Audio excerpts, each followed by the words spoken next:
والنور يهدي الحائرين ضياء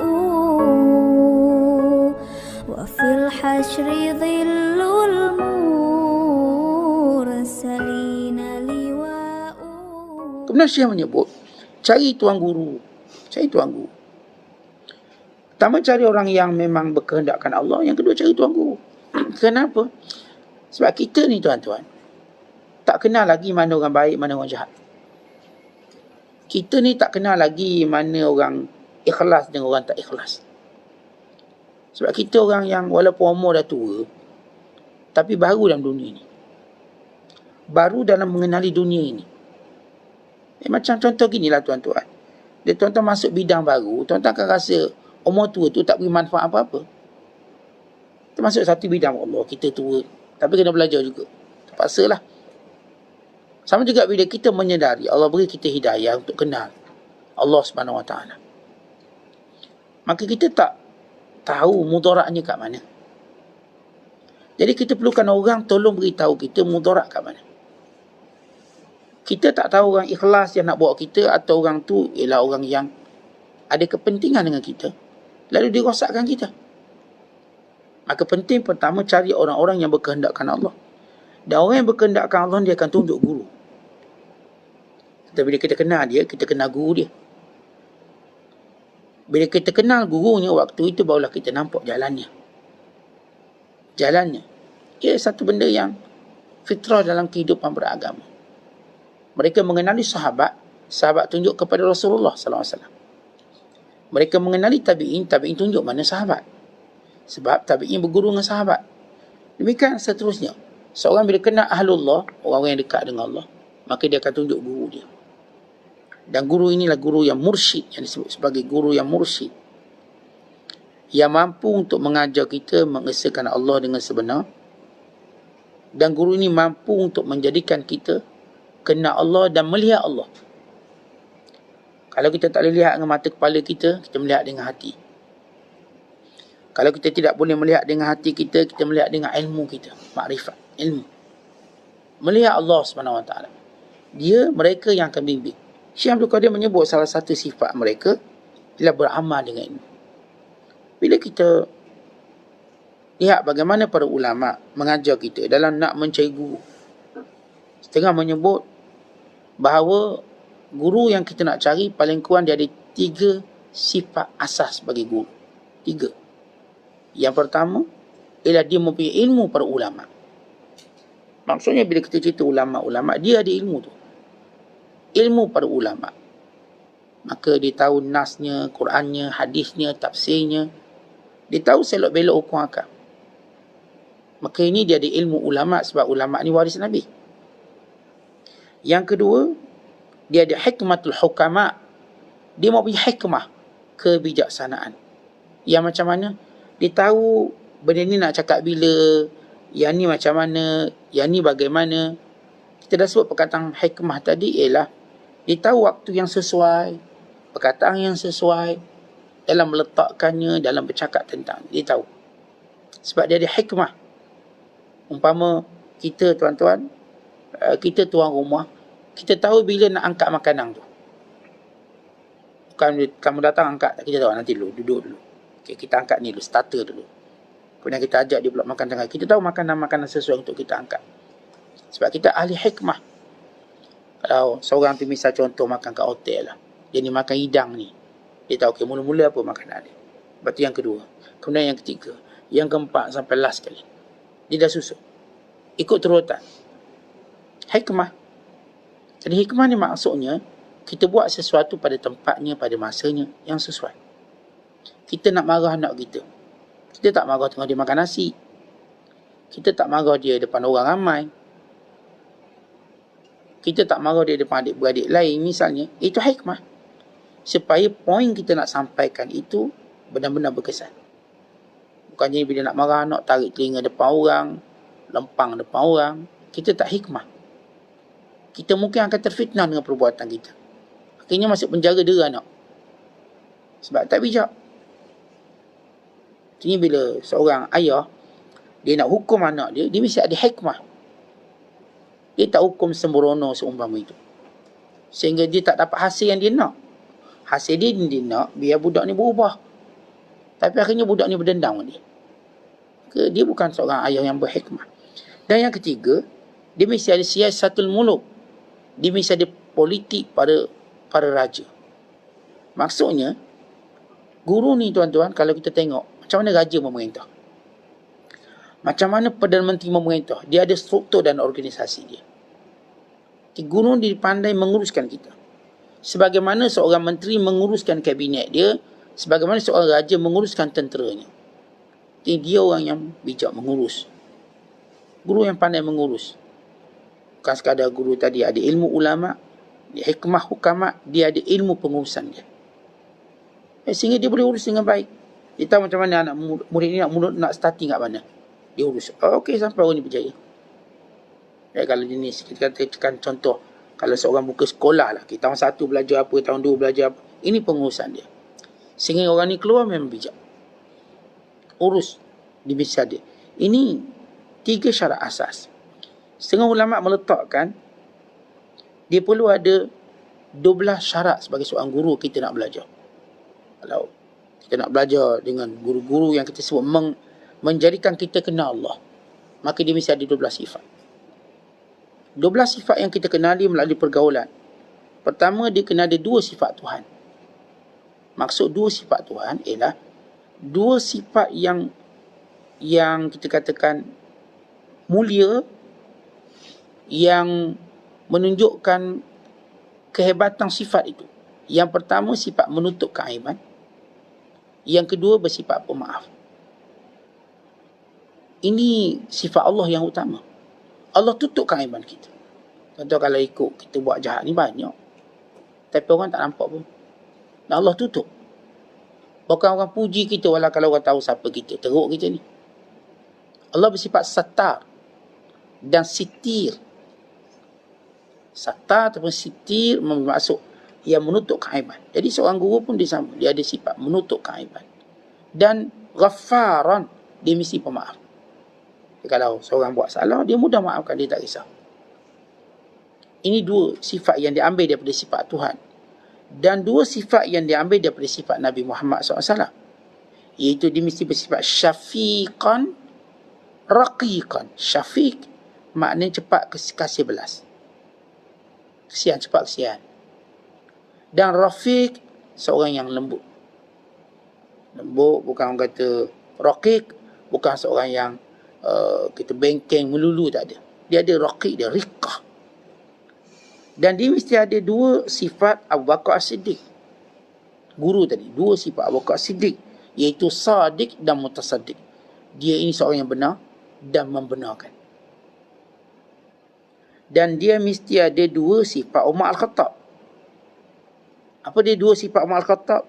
Dia sentiasa menyuruh yang baik dan mencegah kemungkaran. Sebab watak Umar itu, mana yang baik disuruhnya, mana jahat dicegah. Watak.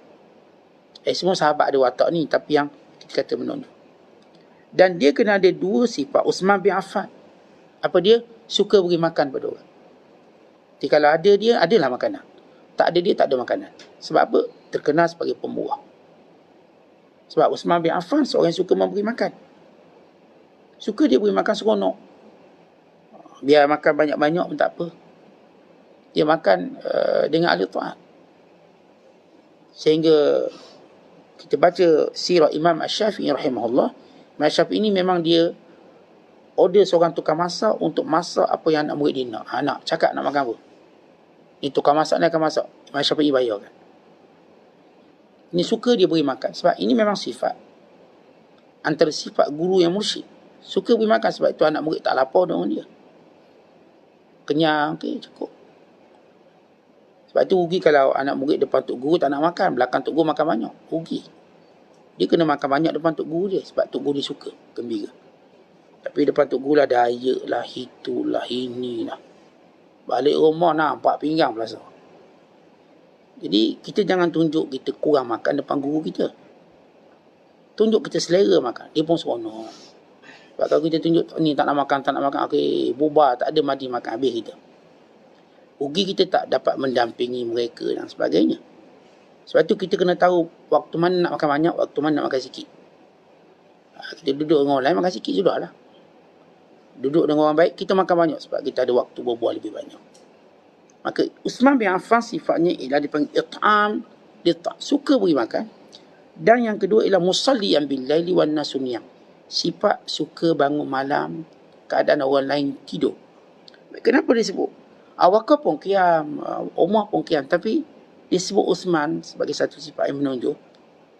Kerana Uthman ni tuan-tuan, dia ada pembantu, dia ada semua, dia tak pernah gerak. Orang kata, wahai Uthman, kamu kan ada pembantu, kenapa tak gerak suruh ambil air untuk wuduk? Dia tak apa, aku boleh sendiri. Pembantu aku penat, dia nak tidur. Dia tak gerak isteri dia tak gerak pembantu. Semua dibuat sendiri untuk dia qiyam.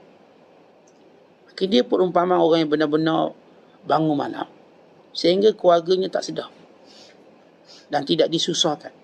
Dan dua sifat Ali dia kena ada. Dua sifat Ali bin Abi Talib radhiyallahu ta'ala anhu, iaitu Ali terkenal dengan alim dan berani. Maka kalau jumpa 12 sifat ini pada seorang guru, maka ini yang disebut sebagai guru mursyid. Guru yang mursyid, yang kita katakan hebat, kita boleh kenal Allah. Dan setengah ulama seperti Syekh Abdul Qadir sendiri menyebut ada 5 sifat guru.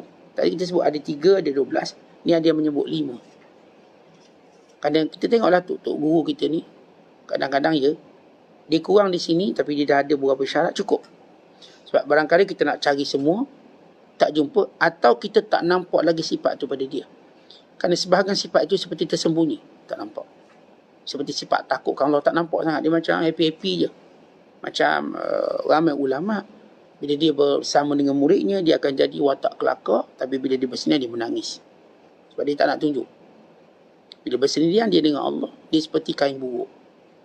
Tapi bila di depan orang, dia seperti tak ada apa-apa. Kan menyembunyikan. Tapi boleh dikenali dengan tempoh masa. Setengah menyatakan 5 yang disebut oleh Syekh Abdul Qadir sendiri. Yang pertama ialah an yakuna aliman bi ahkami syariati zahiran. Dia mesti mahir hukum hakam syariat. Mesti mahir. Sebut je hukum hakam yang zahir ni, dia mahir. Sebab dia bukan jenis orang yang kena tanya orang lain pula untuk didik kita. Pada dia tu ada semua. Dia macam hypermarket. Tuan-tuan masuk hypermarket, tuan-tuan tak akan fikir nak pergi kedai kedua. Sebab apa? Kalau tuan-tuan nak beli nasi lemak pun ada dalam tu.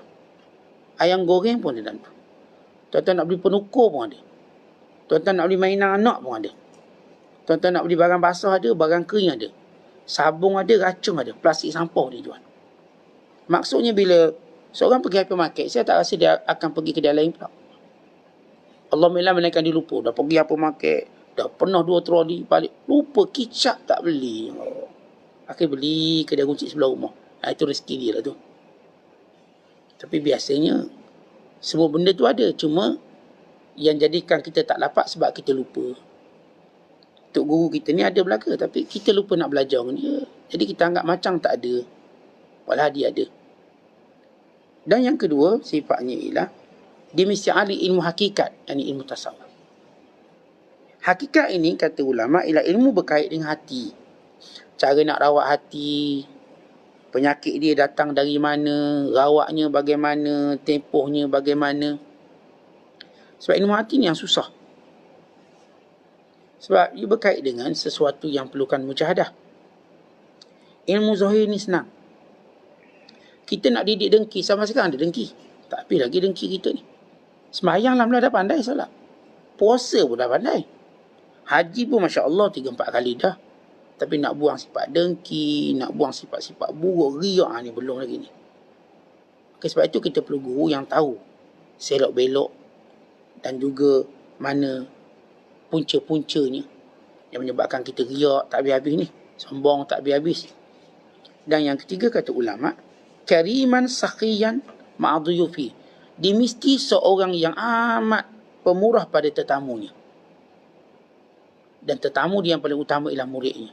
Jadi kita boleh kenal tu guru tu pemurah dengan anak murid, maka ini sifat-sifat guru mursyid. Dan semua tetamu yang datang, diseronok, dilayan. Dan yang keempat kata ulama, mutawadhi'an lil mu'minin, dia merendah diri pada orang beriman. Kalau beriman dia merendah diri. Ini sifat yang Allah sebut dalam surah Al-Ma'idah. Sifat yang disebut oleh Nabi SAW. Dan akhir sekali, yang kelima, dia telah berjaya mendidik orang. Guru ni tuan-tuan, dia sudah terbukti dan mendidik sekalian ramai orang. Macam contoh Syekh Abdul Qadir, di tangannya 100,000 orang bertaubat. Di tangannya 100,000 taubat. Berpuluh ribu memeluk Islam di kalangan Kristian dan Yahudi. Dia sudah terbukti. Dia bukan cakap kosong. Kita tuan-tuan nak belajar ilmu bisnes, kita nak coaching kita, kalau dia tak ada bukti, tak kuat. Dia boleh cakap okey begini. Tapi kita pun nak tengok bukti dia dah berjaya belum. Dia sendiri berjaya, dan dia berjaya tak didik.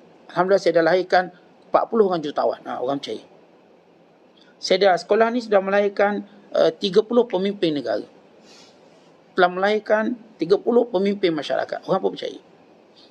Jadi bila kita nak guru, kita dah tengok dia dah ada hasil, telah berjaya mendidik orang tu daripada tak baik jadi baik, daripada lara jadi tahu. Tuan-tuan, bila jumpa guru macam ni, maka kita akan kenal Allah. Kalau kita tak nampak Allah dengan mata kepala. Kalau tak nampak, kita nampak. Ini kita sebut maqam ihsan. Anta'budallah ka'annaka tara. Kamu sembah Allah macam kamu tengok. Kalau kamu tak dapat tengok, rasa begitu, kamu tahu Allah sedang tengok kamu. Ini dia punya maqam melihat muraqabatullah. Merasakan Allah Ta'ala tengok, Allah Ta'ala perhatikan kita. Kemudian Syekh menyebut, lihatlah akan nikmat Allah Ta'ala. Jika kamu lihat semua nikmat yang datang daripada Allah, niscaya kamu akan bertambah cinta pada Allah. Dan dengan cinta kamu pada Allah, kamu akan cinta orang yang disuruh Allah cinta. So itu disebut dalam hadis, ahibbullaha, cintalah kamu kepada Allah, lima yaghzukum, dengan nikmat yang Allah berikan pada kamu. Daripada mulai hidup sampai sekarang nikmat, mana habis nikmat. Bukankah kita sayang orang sebab dia ni beri nikmat pada kita? Kalau orang tu belanja kita makan sekali, sayangnya kita. Dia hantar makanan kat rumah, sayangnya kita. Ini Allah bagi tiap-tiap hari, tiap-tiap detik, tiap-tiap saat. Jantung berdenyut, nikmat Allah. Mata berkelip, nikmat Allah. Telinga dapat mendengar, nikmat Allah. Tidakkah cukup itu menjadikan kita sayang Allah? Kemudian dengan kamu sayang pada Allah, maka sayanglah Rasulullah, kerana Allah menyuruh kita menyayang Nabi SAW. Maka barulah sempurna perjalanan zuhud kita. Inilah dia perjalanan zuhud yang ingin disampaikan oleh Syekh Abdul Qadir Jilani. Wallahu a'lam. Assalamualaikum warahmatullahi wabarakatuh.